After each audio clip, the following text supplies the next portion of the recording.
மருதமலை பாம்பாட்டி சித்தரின் திருவுருவப்பட திறப்பு விழா பேரூர் ஆதீன வளாகத்தில் வெகு விமரிசையாக நடைபெற்றது. வடவள்ளி பஞ்சசித்ரா ஓவிய அகாடமியின் நிறுவனர் பரதியானம் மருதமலை பாம்பாட்டி சித்தரின் திருவுருவப்படத்தை வரைந்திருந்தார். இந்நிலையில் கோவை பேரூர் ஆதீன வளாகத்தில் மருதமலை பாம்பாட்டி சித்தரின் திரு உருவப்படம் திறப்பு விழா வெகு விமரிசையாக நடைபெற்றது. இவ்விழாவில் பேரூர் ஆதீனம் சாந்தலிங்க மருதாசல அடிகளார், கவுமார மடாலயம் ஆதீனம் இராமனந்து குமரகுருபர சுவாமிகள், தவத்திரு பஞ்சலிங்கேஸ்வர சுவாமிகள் உள்ளிட்ட ஆதீனங்கள் பலர் கலந்து கொண்டு வாழ்த்துரை வழங்கினர். விழாவில் கௌரவ அழைப்பாளர்களாக சமூக ஆர்வலர்கள் பலர் கலந்து கொண்டு மருதமலை பாம்பாட்டி சித்தரின் திருவுருவப் படத்தை திறந்து வைத்தனர். பிரீத்தி லட்சுமி தலைமையில் நடைபெற்ற இதில் பாம்பாட்டி சித்தரின் உருவப்படத்தை வரைந்த பரதிஞானம், யூகமூர்த்தி உள்ளிட்ட பலர் கலந்து கொண்டனர். ஆன்மீகம் மற்றும் கலாச்சாரத்தை காக்க அனைவரும்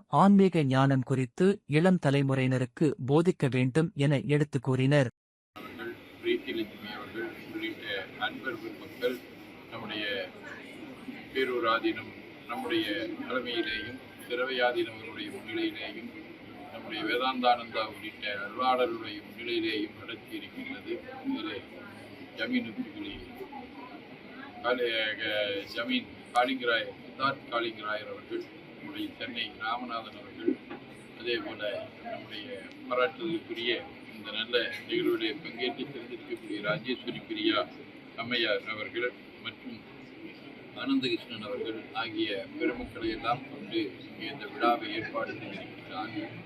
அவர் இயற்கையிலேயே நல்ல நாடி சோதனத்தின் மூலமாக தன்னுடைய அருளை பெற்று அது சொல்லக்கூடிய வகையிலே உணர்த்தக்கூடிய வகையிலே சித்தர்களே நேரிலே வந்து கண் இப்படி இருக்க வேண்டும், காது இப்படி இருக்க வேண்டும், மூக்கு இப்படி இருக்க வேண்டும் என்று உணர்த்தக்கூடிய ஒரு நல்ல ஆற்றலை பெற்றவர்கள். அவர்களுடைய அடுத்த முயற்சியாக அனைத்து 18 சித்தர்களையும் கொண்டு வரக்கூடிய எண்ணம் அவருக்கு இருக்கின்றது.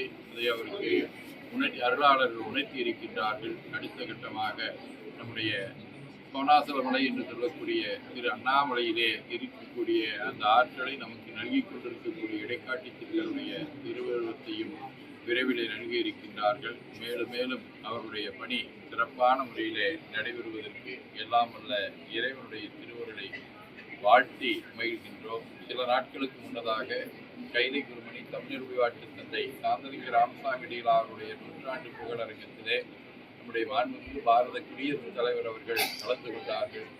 அவருடைய திருவுருவத்தை செய்வதற்கு ஒரு மாதிரியாக ஒரு ஓவியம் வேண்டும் என்று கேட்டோம். 36 மணி நேரம் கண் துஞ்சாமல் மதி நோக்காமல் குடும்பமே கண்ணாக இருந்து அருமையான முறையில் அந்த ஓவியத்தையும் உருவாக்கி தந்திருக்கின்றார்கள். இப்படி பல ஓவியங்களை உருவாக்கி இருக்கக்கூடிய அவர் பணி மேலும் மேலும் நடக்க வாழ்த்தி வைக்கின்றோம்.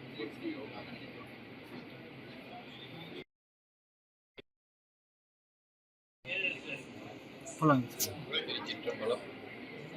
பாம்பாட்டி சித்தர் வந்து வசித்த மலை என்கின்ற பெருமையுடையது நம்முடைய தென்கேலை மலைச்சாரலில் இருக்கக்கூடிய மருதமலை.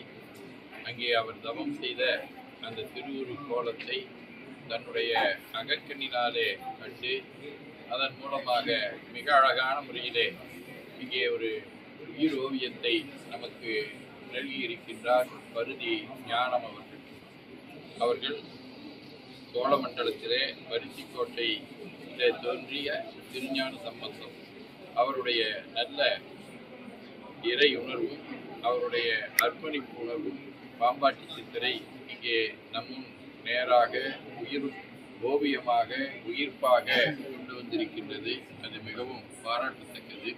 இவர் ஆன்மீகத்துறையில் மட்டுமல்லாமல் திரைத்துறையிலேயும் பல்லாயிரக்கணக்கான படங்களை எல்லாம் அனிமேஷன் படங்களை எல்லாம் உருவாக்கிய பெருமைக்குரியவர்.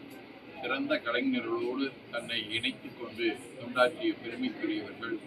அத்தகைய பருதி ஞானம் அவர்கள் இன்று பாம்பாட்டி சித்தருடைய அந்த உயிரோவியத்தை காவியத்தை நமக்கு இங்கே இன்று